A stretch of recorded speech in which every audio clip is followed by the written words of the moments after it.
one is approaching death, actually very naturally humility will arise.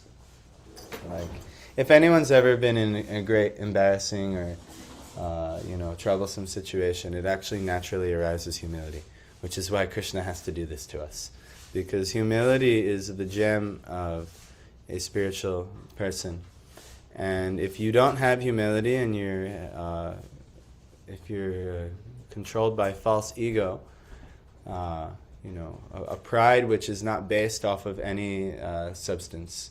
Like if you're proud of your body, or if you're proud of your temporary arrangements in this world, your wealth, your relationships, this isn't. It's a false pride. It's not real. You're going to lose all those things. You're going to lose your body. You're going to lose your wealth. You're going to lose your relationships and your achievements in this world, and your fame, or all these things. So these are all false pride. So a spiritual person who's fully immersed in wisdom, they're not proud, because they know that why should I be proud of something that's not real, actually, that's not factual. And why, you could say, well, how is it not real? It feels very real right now. Yes, but it will disappear. So just like an illusion is that which, like when a great illusionist, he has a magic show. He'll create some illusion out of the circumstances. Now they can use technology and create all kinds of illusions and so many things. Actually, they do this all the time. They stage events, mostly deceitfully, but they stage events and they make it look like something happened on the TV, and everyone gets riled up in the world, and then they do whatever they want to do, and they can do so many things. But the great illusionists, they do this. They create some illusion, and it appears real. The whole world is like this, actually. Your family, your job, your this situation, that situation. It's all just an illusion, actually. So a spiritual person, he's humble, and they know, and especially at death, when it's all the reality is setting in, it's all going to go away, because that's what death brings. It brings all of it to go away, and humility naturally will arise. So we're going to witness Maharaj Parikshit's humility in the Bhagavatam today. And hopefully whatever, illusory pride we've developed, it helps cut that to pieces. Why? Yes, I'm going to die too. It's not just Maharaj Parikshit. The Maharaj Yudhishthira, he says in the Mahabharata, he's asked by Yamaraj in the form of a yaksha. I don't know if you've heard this past time. But there was a yaksha who had actually subdued all of the Pandavas to death except Maharaj Yudhishthira. And it was actually Yamaraj. And Maharaj Yudhishthira was the last one alive. And the yaksha said he'll revive everyone if you answer my questions. So he answers all the questions. Maharaj Yudhishthira, he's a Rajarishi. So he knows all the answers to everything, actually. And it was to glorify Maharaj Yudhishthira. But the yaksha asked a question. It was very interesting. He said, what's the most amazing thing? And you know what he said? Yes, he said the most amazing thing is that all of the souls in this world, they witness the death and destruction of every other soul around them, from grandparents and every soul. They witness death, but internally in their heart they never think it's going to happen to me. Yes, this is the most amazing thing. We watch everybody else die. We watch everyone go through it. We watch tragedy take out everything in this world. And it's obvious. Anyone who's logical knows, yes, I'll also die. But actually, internally in the heart, it's not accepted. We don't actually realize, I'm going to die. That's the most amazing thing, actually, said by Yudhishthira Maharaj. And Yamaraj, in the form of the yaksha, he confirmed it. Yes, you pass. That's true. So this should be understood. So we're going to... Where's my Divyanshu? Divyanshu, you cook later. Yes, okay. No problem. We can do Mangala Charana and then we can go. So before I begin, we should do our Mangala Charana. So maybe what I'll do is I'll share it here.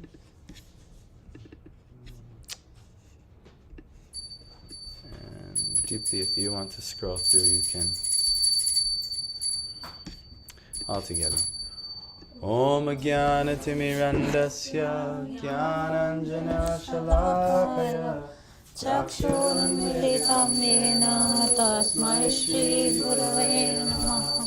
Shri Chaitanya Manobhishtam Stapitam yena bhutale Svayam Rupa Kadamayam Dadati Swapadantikam Vandeham Shri Guru Shri Yuta Padakamalam Shri Gurum Vaishnavamsha Shri Rupam Sagrajatam Saganaragunatanvitam Tam Sajivam Sadvaitam Savadutam Parijina Saitam Krishna Chaitanya Devam Shri Radha Krishna Padan Sagana Lalita Shri Vishaka Nitansha.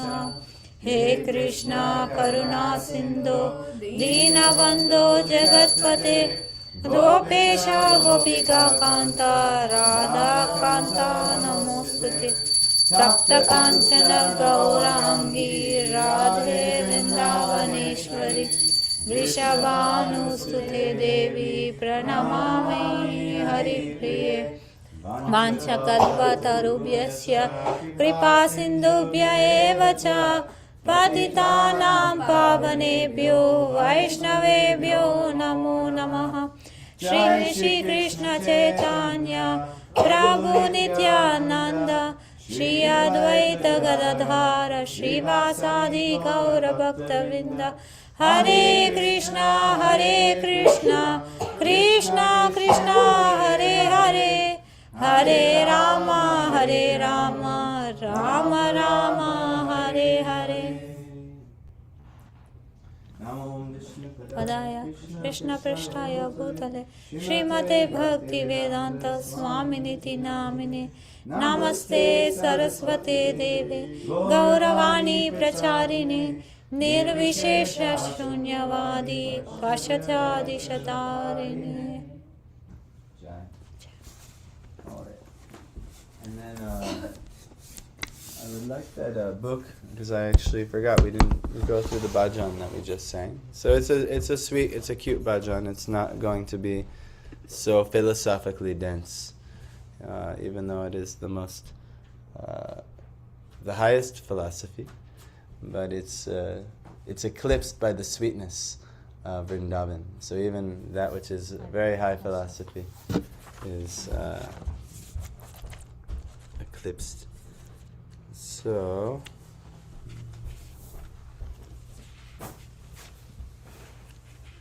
where is it here?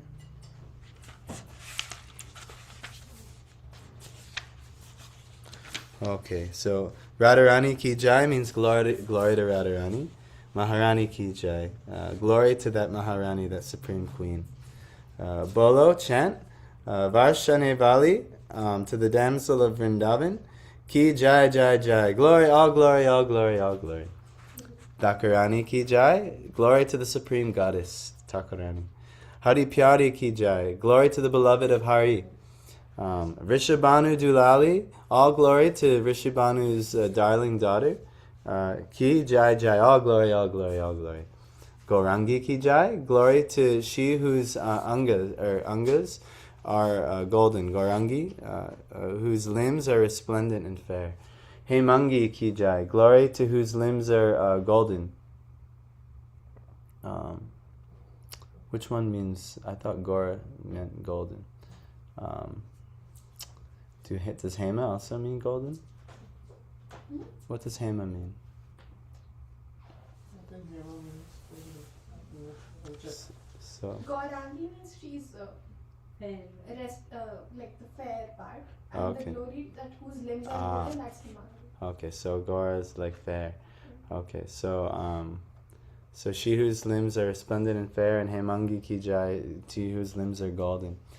Braja Raja Kumari, to the daughter of the king of Vraj. Ki Jai Jai Jai, glory, glory, glory to Radharani. Brajarani Ki Jai, to the queen of Vraj, glory. Braja Devi Ki Jai, to the goddess of Vraj, all glory. Gahavara Vanavali, To the damsel of the Gahavara forest, ki jai jai jai, glory, glory, glory. Giridhari ki jai, glory to he who lifted Govardhan. He's holding Giriraj. Vanavari ki jai, he who wanders in the forest. Bolo, chant, Kunja Bihari, to the enjoyer. Wait, where does it say? He who wanders in the forest. Yes. He who that's Vanavari ki jai. But Kunja Bihari is like the enjoyer in the Kunj. So, glory to the divine couple frolicking in the secret forest groves. So, enjoying in the Kunjas. Kunja Bharaju, Vinod Bihari, having joy in enjoyment. Ramana, having love and pleasure in such enjoyment. So, all glories to the divine couple frolicking in the secret forest groves. So, this is the highest exchanges of pleasure. So, we're singing like this in the morning. So, it's very nice. Now let's get to Bhagavatam. Bhagavatam, yesterday, we, Maharaj Parikshit, he started his humility, expressing his humility to all the sages and saints who came to be with him as he was approaching his death, ready to fast to death. And he said, indeed, we are the most grateful of all the kings who are trained to get favors from the great souls. Generally, you consider royalty as refused to be rejected and left in a distant place.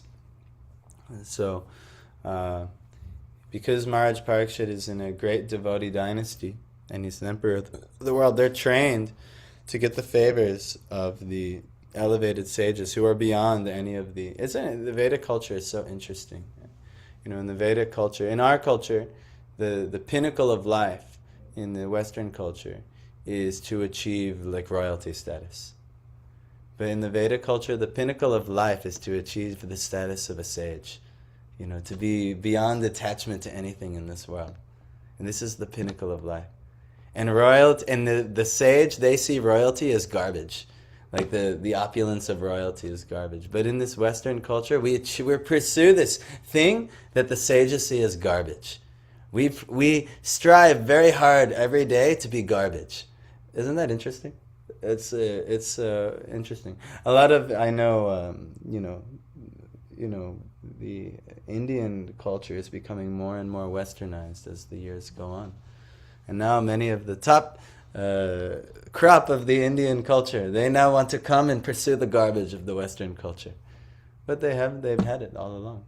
The real glory is in that which to be the transcendental, to be completely attached to the transcendental reality. So this is isn't it so interesting? So he's saying generally you consider royalty as garbage, refuse to be rejected and left in a distant place. I was just in India and I had to walk on the streets every day, and I don't really like doing this because especially in Vrindavan, there's open sewage everywhere. There's garbage all over the sides of the street, and there's just so many foul odors that I just don't want to be in my experience, but they're there. But this is the only place to put these things, I guess. Maybe a better system can be cultivated. I wouldn't mind if they figured it out. But yeah, you see, it's so all this refuse is just there's a reason it should be at a distant place, because it's just hard to be around. But actually, royalty is considered refuse. All of the opulence, wealth, and material prosperity, and all these things by a transcendentalist, this is garbage. This should be far away from me. I don't want anything to do with this. To the same extent that you smell a nasty garbage pile or a nasty open sewage, is that prominent in many places in India? Open sewage Yeah. Like, in cities? But not in major cities, but Yeah. like, Yes. let's say small cities or maybe Villages. Yes. So, yes, very foul to me, but I'm not used to. But every day, in Vrindavan, this is just reality for what Vrindavan, the city of Vrindavan is currently. And So yeah, but it you know, it really gives you a perspective. Then when you read Bhagavatam, you can get this, oh look at all the things I'm pursuing in life are just like this flowing of garbage, you know, everywhere. So anyhow, this should be understood. Let's continue reading though. Tasyaiva megasya paravadesho vyasakta chitasya griheshva bhikshnam nirveda mulo dvijashapa rupo yatra prasakto bhayamasudate.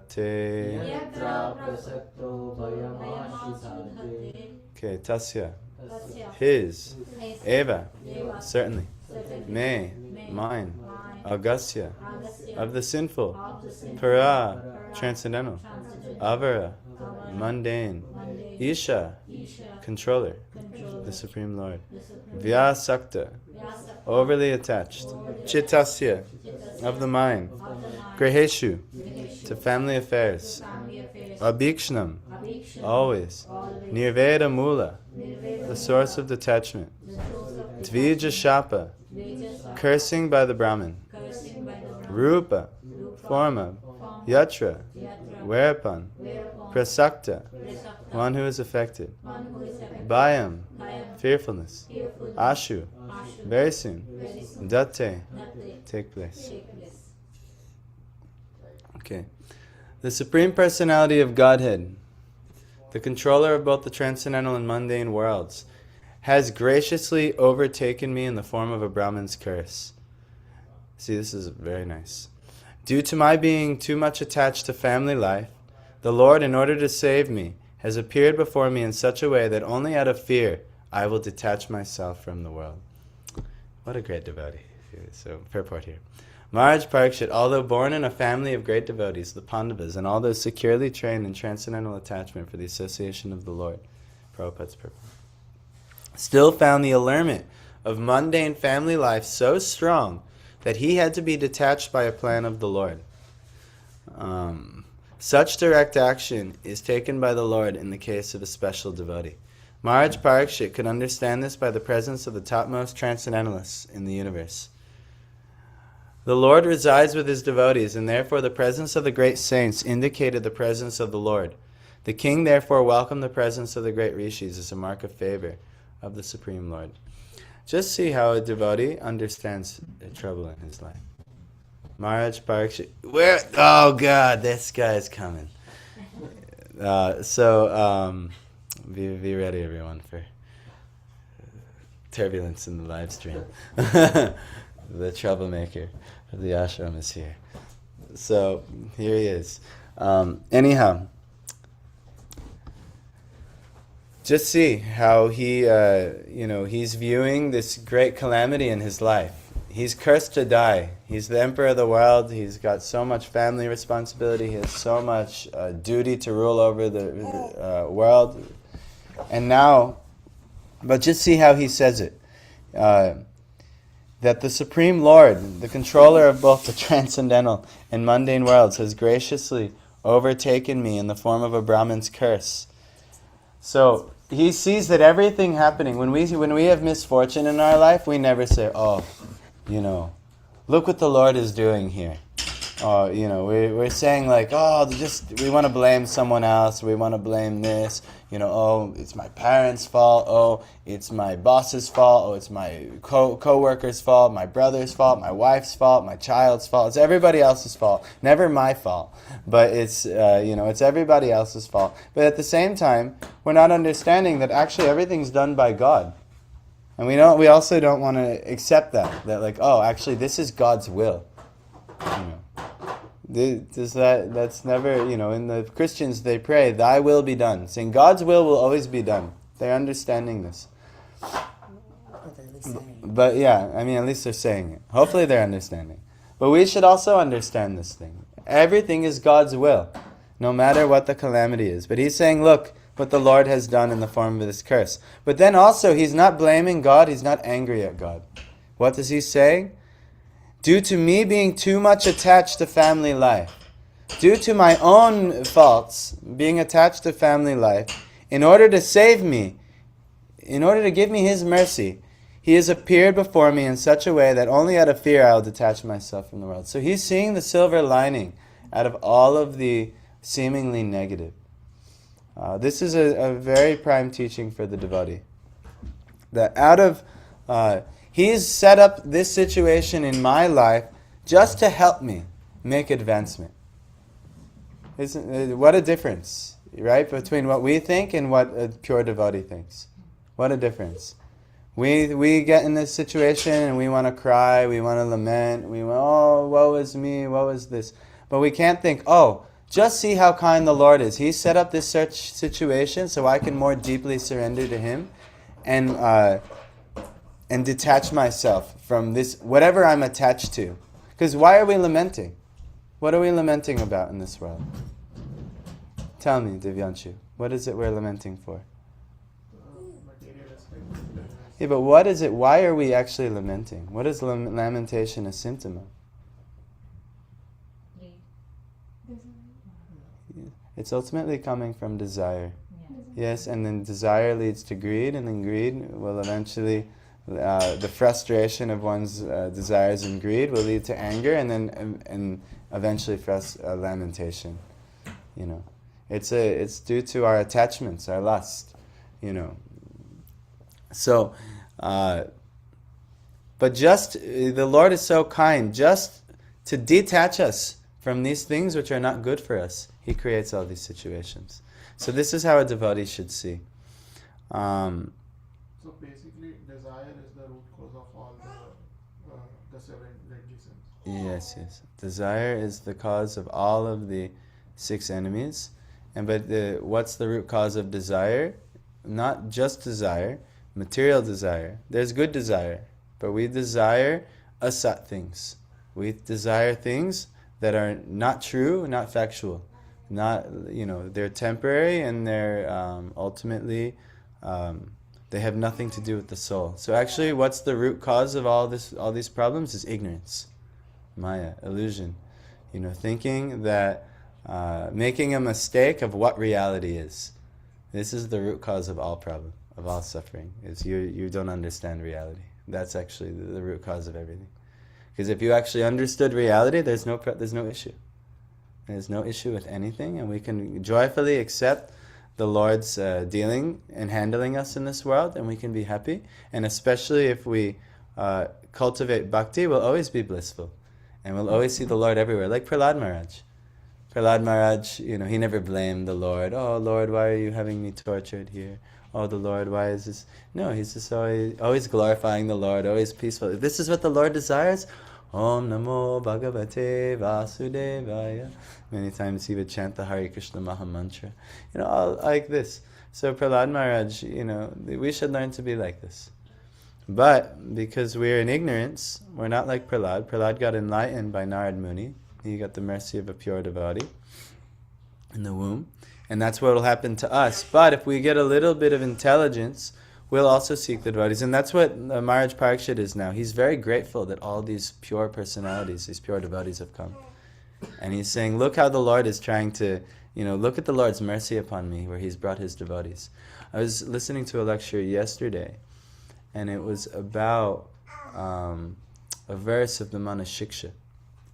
And the verse goes, Ashach cheshta kashta pradavikata pashali bir iha prakamang kamadi prakatapatapati vyati karai gale badvahanye hamiti bakabid vatmapagane kurutvang futkaran abati sayatha tvang manaitaha. Sorry, that's like probably one of the hardest verses of that. But what it means is a such cheshta. Cheshta are like activities, deeds. And asat are that deeds in relation to temporary or illusory things, asat things, non-factual things, non-eternal, non-truthful things. That's practically all the deeds in this world. All of we go to work, we prioritize job interview, we prioritize this thing, that thing, all these things. If you're doing them with the proper intention, then they're sat. But most of the time, that's not what's guiding us. What's guiding us is some illusory idea that's been imparted to us, maybe by our culture, maybe by our friends, maybe by our family, our teachers, something. But it actually isn't factual. What is actually factual is our relationship with God, our relationship as eternal spirit, the subject matter of Bhagavad Gita. Who the soul is, who God is, what this material world is, this Maya, this illusory world, what the karma is, the laws of karma, what time is, and what is the supreme destination here? What's really happening here? So, such cheshta are these untrue deeds. And what are they doing? Prakata, no, asach cheshta, kashta pradavikata pasha libirya.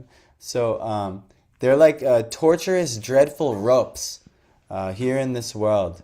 And what are these torturous, dreadful ropes doing? They bind us, So they're like these binding deeds, these untrue deeds that we do, these unfactual deeds. And then what are they doing? Prakamang kamadi. So prakamang is like licentiously, like lustfully. They're engaging us. We have all these desires. And these desires, kamadi, the source of all these desires and the fruits of all these desires come, So from kam comes lob. From desire comes greed. From lob comes kroda, anger. And from anger comes, what is it, mada? Illusion? Is that mada is illusion? From mada will come matsarya, envy. I missed one. No, there's one more enemy. No.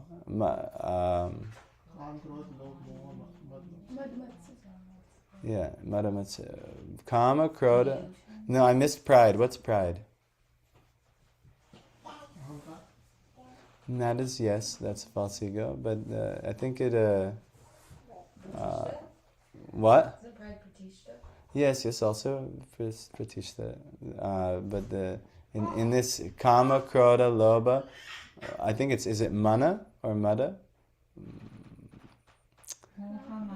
Oh, moha is illusion, mada is pride, and matsarya is envy. Yes, thank you. Moha is illusion. That was the issue here. I got one of the words wrong. But kamadi represents all of these things. Kam in their source and their result. The result, the origin of kama, and then what it leads to as well. Prakata patapati vyati karai. They're like assembled aggressors. And he's comparing, it's poetry, like you're on a highway, you're on an open road and you're traveling. But on the road, you might run into some bad fellows, some thieves, some rogues. And they assault you. So what are they assaulting you with? This illusory desire, starting from kama, and then leading, which his source is kam, which is this illusory desire. Because we're not situated in reality, due to our ignorance, we get situated in kam, and then we chase all of the things that come from kam. And they'll all come. If you have material desire, it's going to eventually lead to envy. Envy is the worst part of it. But all of these 6 enemies, they all originate in kam, in this material desire. So they're like dacoits, murderers on the open road, and then they seize you. Gale badva hanye. Raghunath Das Goswami is saying they've taken my neck and they've bound me around the neck. Hanyeham, they're killing me. They're killing me. E.T. So thus, look what has happened. And what is the ultimate thing? How are they doing it? With a such cheshta, these deeds that I'm doing, these activities that I'm doing every day. These are the torturous, dreadful ropes that are binding me around the neck. And what is impelling me to do them is it's kam, these desires, which are not based in reality. So what is Raghunath Das Goswami's solution? He says, Bakabid Vartamapa Gane. Bakabid is Krishna, the one who kills Bakasura, which is duplicity personified. So Vartamapa Gane are the protectors of that path. The protectors of the path to Bakabid. So who is that? Yes, who are what? They are gurus, but also even less specific. Yes. They're the devotees. But we should understand, not just the general devotees. Like we're all like neophyte devotees here, and we all have the Kartritva Abhiman, which means we think we're the doer and we're an illusion. Not those devotees.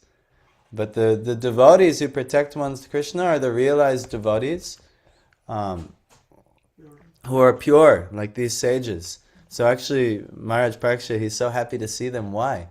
Because he knows that he's so fortunate to be in these transcendental personalities. He knows that he's attached to this world and everything, and Krishna is arranging everything. And now he's sending his pure devotees to help me. So, but for us in this world, we're not so fortunate as Maharaj Parikshit to have such association of all these pure devotees. So what should we do? So Raghunath Das Goswami, he says, Bakabid Vartamapa Gane Kuru Tvang. So kuru, like loudly, like perform. Tvam, you, Futkaran, you should call out. Help! Help me! Futkaran Avati. Why? For protection. You should call out for protection. Sayata, so that they, as a result, so when you call out for help, so as a result, tvang mana itaha, so that you can actually be delivered.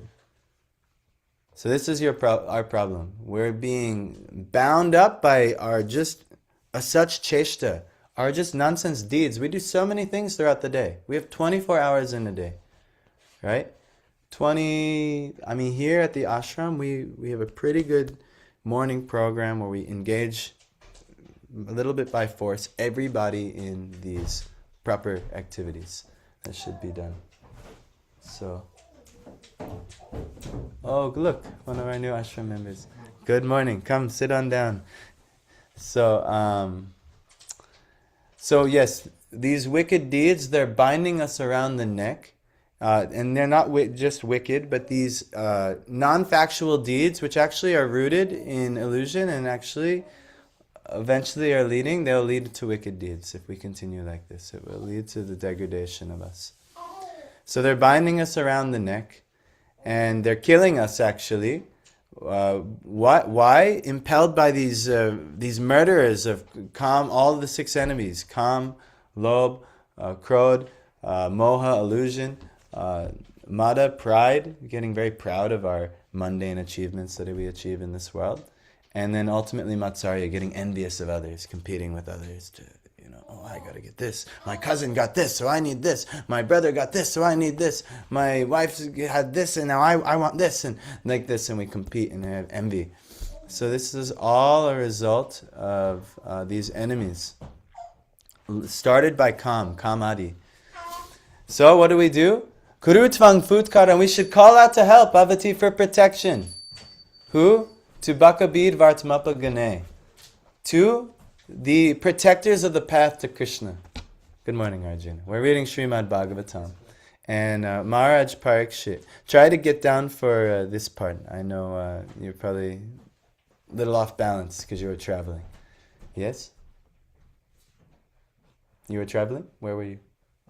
Yes, Prabhu, I was traveling. Yes. So when traveling, you can get a little off balance. But now that you're back, we'll get in a good rhythm every day, and we'll do activities with the devotees, and then we'll all go out and do our duties every day.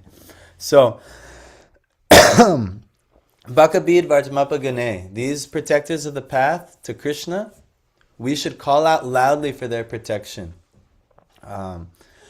Kuru tvang fut karan abati sayatha tvang mana ita. And this is the only way we can be delivered from these six enemies of Kama, Lobh, Krodh, Moha, Mada, and Matsarya.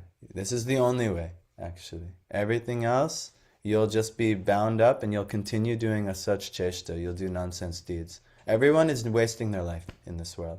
Everyone is just completely wasting their life. But you don't have to. And if you know you're wasting your life, if you have a little bit of Vedic knowledge, you'll know you're wasting your life.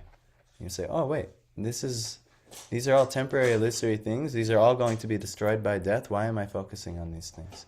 But once you know the life is being wasted, you'll immediately endeavor, I don't want to waste my life. But then the problem will come. But I have the tendency to waste my life. Even though I know I shouldn't waste my life, I can't stop it. I have these lusts and desires and all these things. Even though I know what to do, what I should do, I want to do everything else other than that. So what is the solution? Kuru tvang fut karan avati sayata tvang mana ita. You have to call out to the person who's beyond it. There are persons beyond it. This is Guru. This is Guru Tattva. But not just one Guru, but there are, like Maharaj Parikshit is being approached by hundreds of sages right now. And he's very happy because he knows, wow, my salvation has come. So we should always be trying to put ourselves in such association. That is why I had to leave for 5 weeks. Because I am here, I'm doing this service, but over time, these around the neck, these as such cheshta, I'm finding myself implicated more and more in things that I don't need to or want to be implicated in, I know aren't good for me, and I'm feeling burdened down and attacked by kam, lobh, krodh, all these things. I'm also, I'm not like, I've figured it all out. So what happened? I'm realizing this, my wife is realizing this, and then my wife told me, you go to India, please. They'll help you. And they did. They helped me, and now I feel refreshed. I feel cleansed. So many things I was struggling with, I feel like have been washed away from me, and now I can approach life and from the standpoint of reality again. As we need this. So this is why Maharaj Parikshit, he's overjoyed and grateful and so humble to receive all the sages who are coming to him on the bank of the Ganga or Yamuna, depending on how you see the Bhagavatam. So like this. So let's read a few more verses here. Tang mopayatang pratiyantu vipra Ganga cha devi dritachita mishe Dvijopa srishta kuhakas takshakova Shakova dashat valangayata vishnu gataha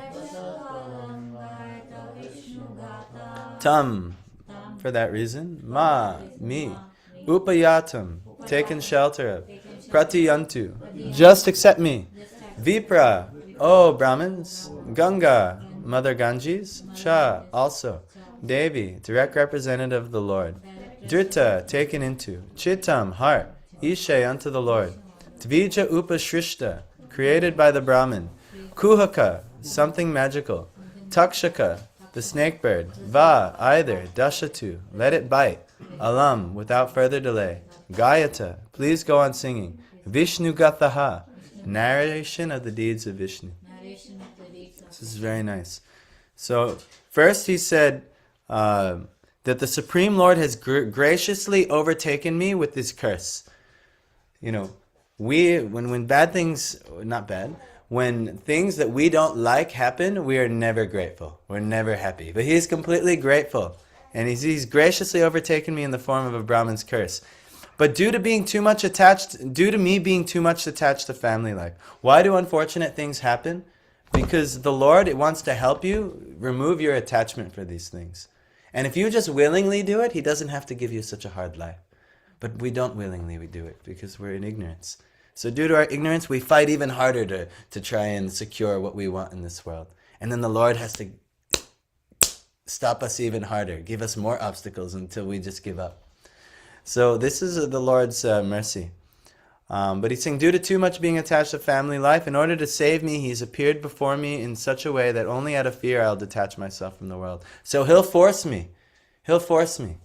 Everybody who comes here, with the exception of maybe Arjuna right now. He willingly came here, actually. But most of the people who come here, Parth did as well.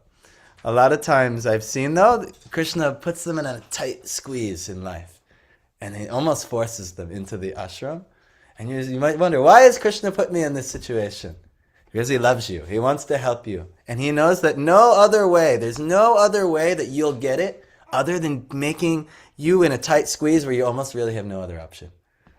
So look what Maharaj Parikshit, he has no other option. He's cursed to die. What is he going to do for the last 7 days? Go enjoy with the prostitutes and, try to squeeze out whatever last little material enjoyment for the last 7 days? No, he knows much better than that. He believes in a higher destiny. He knows. So now he's forced into purely focusing he putting aside everything else, and I'm going to focus solely on the Lord. So what does he do? Oh, Brahmins, just accept me as a completely surrendered soul, and let Mother Ganges, the representative of the Lord, also accept me in that way. For I have already taken the lotus feet of the Lord into my heart. Let the snake bird or whatever magical thing the Brahmin created bite me at once. I only desire that you all continue singing the deeds of Lord Vishnu. So he's asking for the blessings of the sages. That's very good. What one should do. And he's accepting whatever the Lord decides, that's perfect. I accept. We don't do that. We try to fight the Lord's will every step of the way in life. Every step of the way we say, oh, no, it didn't work out. Well, I'll try it like this. And it keeps not working out. But we should just accept. All right, this is what you've done. This is what you want. I accept it. I only desire. What does he only desire? You all continue singing the deeds of Lord Vishnu. What does he want? Gayata Vishnu Gataha. Sing the deeds of Vishnu. What is that called? Kirtan. He's only desiring kirtan. That's all he wants. That's the whole reason that this is the main duty of the age. It's called the Yuga Dharma. Everyone is so in Dharma. I have to take care of my wife. I have to take care of my family. I have to do all this. What's the real Dharma? For Kali Yuga, what do the Vedas say the real Dharma is? Not Sankirtan. Harinam Sankirtan. If you are not doing Sankirtan in your life, all of your other Dharma is useless. It's garbage, it's trash, it's refuse. This is the only thing this is the main Dharma. And in every other Dharma should support the main Dharma. If you're not doing kirtan, if you're not hearing kirtan, like hearing a Bhagavatam class, this is me, I get to do kirtan right now. And then you guys just get to listen to kirtan for this part.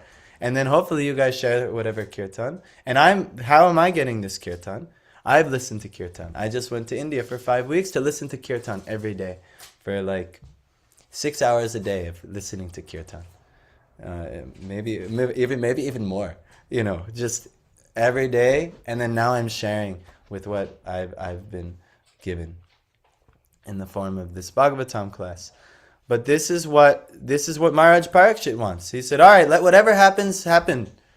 But let there be kirtan. As he knows, this is the real gem. This is the real benediction.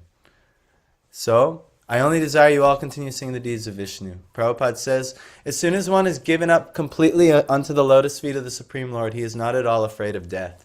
The atmosphere created by the presence of great devotees of the Lord on the bank of the Ganges and Maharaj Parikshit's complete acceptance of the Lord's lotus feet were sufficient guarantee to the king for going back to Godhead.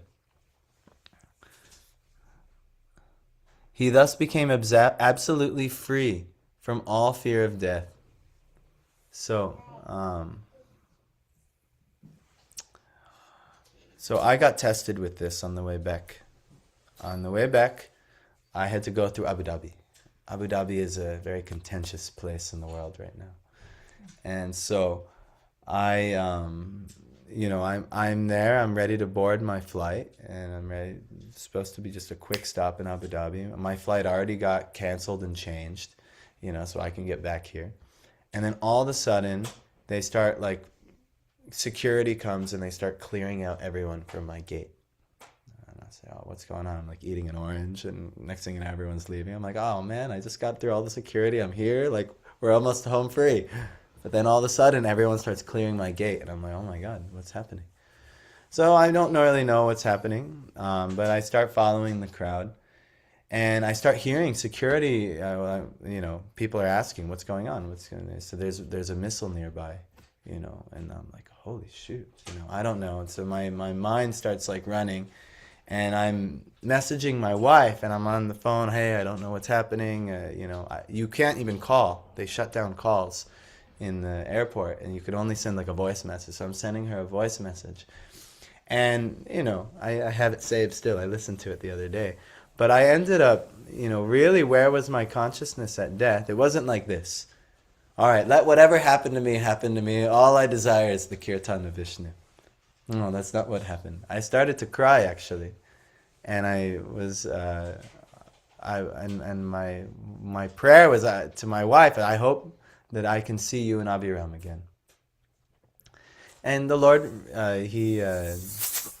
after a little adventure, I got detained by the police. It was a whole little thing, because I took a video I shouldn't have been taking and so on. But anyway, after a whole little adventure for an hour and not knowing what's going to happen, they just let us back on the plane. I got to go home.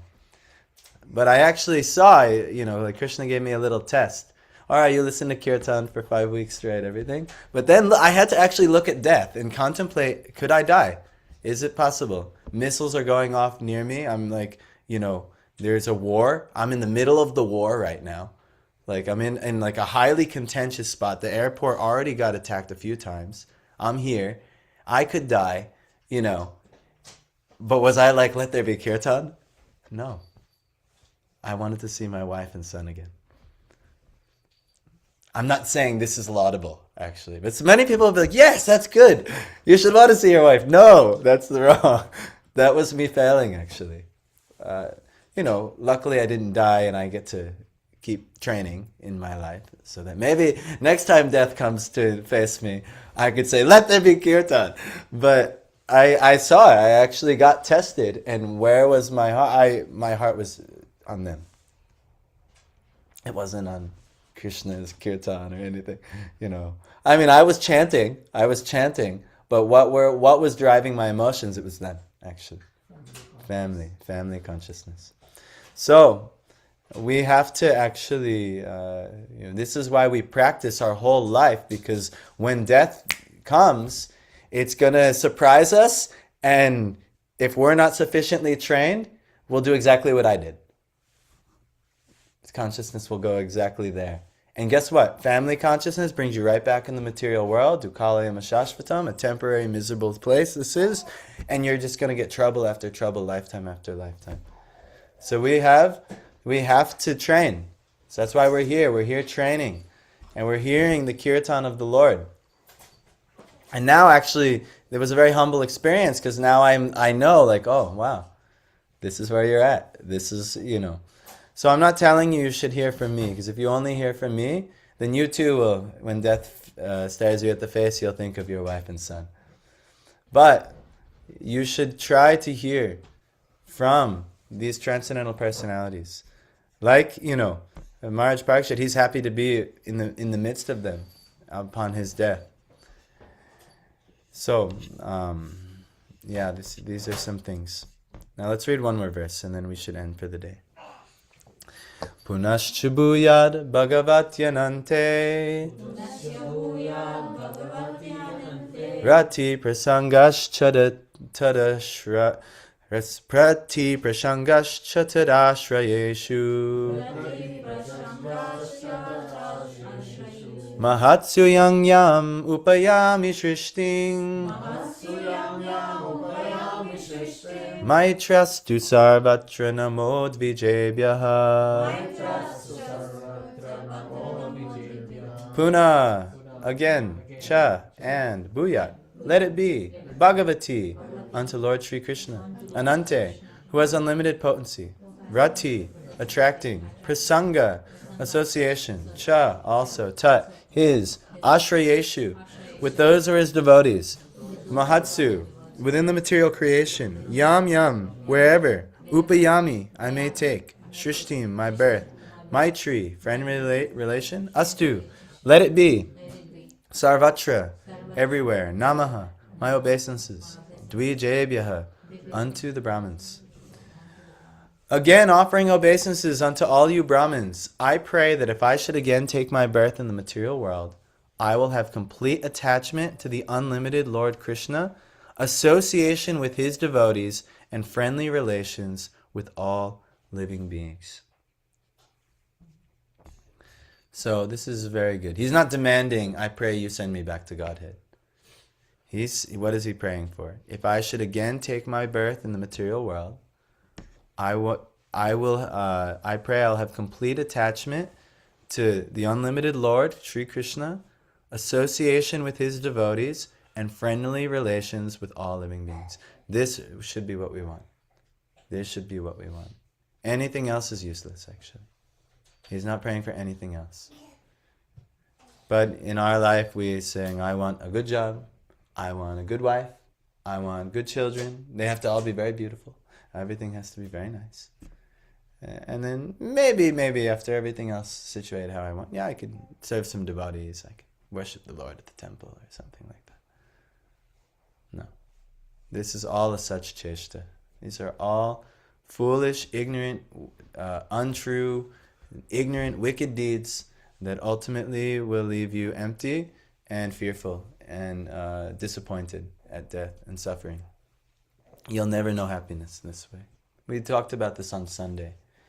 Krishna was saying, if we don't, pursue what the Shastras, they ordain. This is what the Shastras are telling us. Anyone who's in the Vedic culture, like you all are in the Vedic culture, born into it, very fortunate. You have more responsibility than I do. Lord Chaitanya says, anyone born in the Vedic culture, it is their duty to work for the welfare of all living beings. Me, I don't have to. I want to do it by my goodwill, but I don't have to actually. You, injunction. Lord Chaitanya, he says you must. But me, I was born in a mediating family, doing so many things. We have our dharma. We're Christians. We only have to do the bare minimum basics. You guys have more responsibility actually. So do it. Do it. I'll help. I'm here. I'm doing it too actually. I'm doing it by not by Shastra, but by, our gurus, our acharyas, they also want everyone to help, the Western people to help. So we're here to help. But it's not they would all understand if I went away and started chasing nonsense again, because, that was what I was born into. But you guys have a very fortunate birth, actually. You're born, this is your culture. You understand these things. You believe in the Vedas. What is the conclusion of the Vedas? This. To, devote oneself completely to the Lord, associate with his pure representatives, his mercy potency, which are his devotees, and then ultimately work for the welfare of all, have friendly relations with all. Because you're seeing everyone is connected to the Lord. So it's not that, this person is bad, this person is good, this one is, these are bad people over here, these are good people over here, my family is especially good, my friends are especially good. No, everybody is equal. My child's the best, my wife's the best. No, everybody is equal. Nobody is different. So, let's hear Prabhupada. That a devotee of the Lord is the only perfect living being is explained herein by Maharaj Parikshit. Yes. A devotee of the Lord is no one's enemy, although there may be many enemies of a devotee. So the devotee never sees, even though many people get envious of devotees and they declare, we don't like these devotees, he's my enemy, the devotee never sees like that. Never, no. He's just, after Prabhupada left this world, there's one of his contemporaries, his name was Srila Narayan Maharaj. Amazing. Actually, he installed the deities, Gaura Nitai, here on the altar, and they came to us this year. Amazing personality. But some of Srila Prabhupada's disciples, because they were, still only so new, only got so much training from Prabhupada, they had the tendency to, maybe get, overcome by some of the lower things that caused them to become inimical to Srila Narayan Maharaj, actually. And so Srila Narayan Maharaj's disciples, they were very upset. How could you take this insult from them? Do you see what they did? Do you see what they said to you? Do you say what they said to you? He said, they're like my children. If a baby slaps you, if Abhiram slaps you, are you going to punch Abhiram in the face? No, you wouldn't punch Abhiram in the face. He'd slap you. Oh, you're a little baby. Oh my goodness. This is how the devotee, they sees the ignorant people in this world. They're like little babies. We don't know. They don't know any better. They're just, they're in ignorance. They're just, oh my gosh. This is how a devotee actually sees. He never sees, he did this to me. I will be, it's like beating up a baby. It's just completely useless, So this is actually, this is the vision of a pure devotee. They don't, no, oh my gosh. Yes, he may have, so what? No problem. Yes, so what? Like Abhiram comes in here, knocks over the camera, he knocks over everything. We don't say, what a jerk. No, he's a baby, like this. So, but this is only the vision a pure devotee can cultivate. So Prabhupada's saying that a devotee is the only perfect living being. This is explained. This is the conclusion of the Vedas. So what is the path to perfection? Arjuna, what is the path to perfection? I guess Sankirtan. Yes, and who performs Sankirtan? The devotees. Devotees. So the path to perfection is to become a... Association with devotee of Yes, that's a good answer. To become an associate of the devotee so that you could one day become a devotee. Yes, this is the path of perfection, to become a devotee. So, a devotee of the Lord does not like to associate with non-devotees, although he has no enmity with them. When they just, it's not so pleasing, and it's like, it's very dry, and it's like, if I just associated with a bunch of babies all the time, we're not going to have much advancement. What are you doing up here? These babies. Anyhow, I'm not paying attention, so please make sure he's safe. My son is climbing on the table here. So anyhow, so he desires association with the devotees of the Lord. This is perfectly natural because birds of the same feather mix together. And the most important function of a devotee is to have complete attachment for Lord Sri Krishna, the Father of all living beings. As a good son of the Father behaves in a friendly way with all his older brothers, so also the devotee of the Lord, being a good son of the Supreme Father, Lord Krishna, sees all other living beings in relation with the Supreme Father. He tries to bring back the upstart sons of the Father to a saner stage and to get them to accept the Supreme Fatherhood of God. So a devotee, he sees, hey, we're all in the Lord's family, and I want to behave, everyone's related to the Lord, they're related to my Father, so I'll treat everyone nicely. But if he sees some of the other relatives are not acting so kindly, the devotee of the Lord, he's not also wanting to go associate with them and do the nonsense they're doing, but he tries to help them. No, come on, don't do that to Dad. That's not really nice. Come on, come back. You shouldn't do that. You should be a better relative, a better family member. So that's what the devotee's work is. That's what our work is. We're going out to the people. Oh no, come on, you don't need to do this. Why do you have to eat meat? You could just keep the animals. Here we'll feed you. We'll show you exactly how you can eat really nice things that aren't sinful and aren't harmful to animals. Oh, why do you have to get intoxicated all the time? Come on, there's so many better things you could do with your life, and things like this, and so on. So we're just trying to help all of the sons who aren't doing such a good job in their relationship to their father. So he tries to bring back the upstart sons of the Father to a saner stage and to get them to accept the supreme fatherhood of God. Maharaj Parikshit was certainly going back to Godhead, but even if he were not to go back, he prayed for a pattern of life which is the most perfect way in the material world. A pure devotee does not desire the company of a personality as great as Brahma, but he prefers the association of a petty living being, provided he is a devotee of the Lord. So pure devotees, they don't want to associate with great demigods, they don't want to associate with great powerful personalities in this world. No, they just want to associate with devotees of the Lord, because they realize that's perfection. And they want to associate with these other perfected beings, and they get great pleasure in associating with the devotees. So, this is what we should pray for. You're actually all very fortunate because of all the places you could land in Syracuse, this is the only place that has some association of devotees. So you're all very fortunate.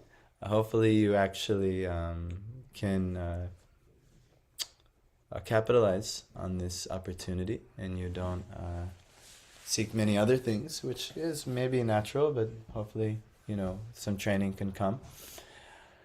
So anyhow, associate with devotees and everything is good. But that what one should understand though, is that if you associate with only, and I'll be honest with you, here us, and the devotees here, we're all on the beginning level. I'm like an older brother. I have a little bit more devotional experience than most of you. At least it seems in this life. Who knows what you all did in past lives. But it seems in this life there may be some more devotional experience than at least in our little community here. But if you just associate with me, you'll only whatever I'm struggling with, you'll also struggle with, and whatever I have done, whatever obstacles I've overcome, you can also overcome those obstacles. But that's it. You'll be limited.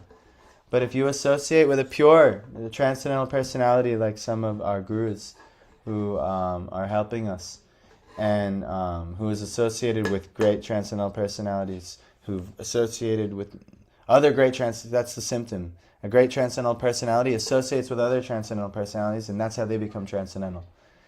Then you can connect to the Lord, and this is the secret. So associate with devotees, but don't think it's enough. All right, well, I come to the morning program every day, and let me go do all my duties every day. That's not enough. You have to associate and develop a relationship with the transcendental personality.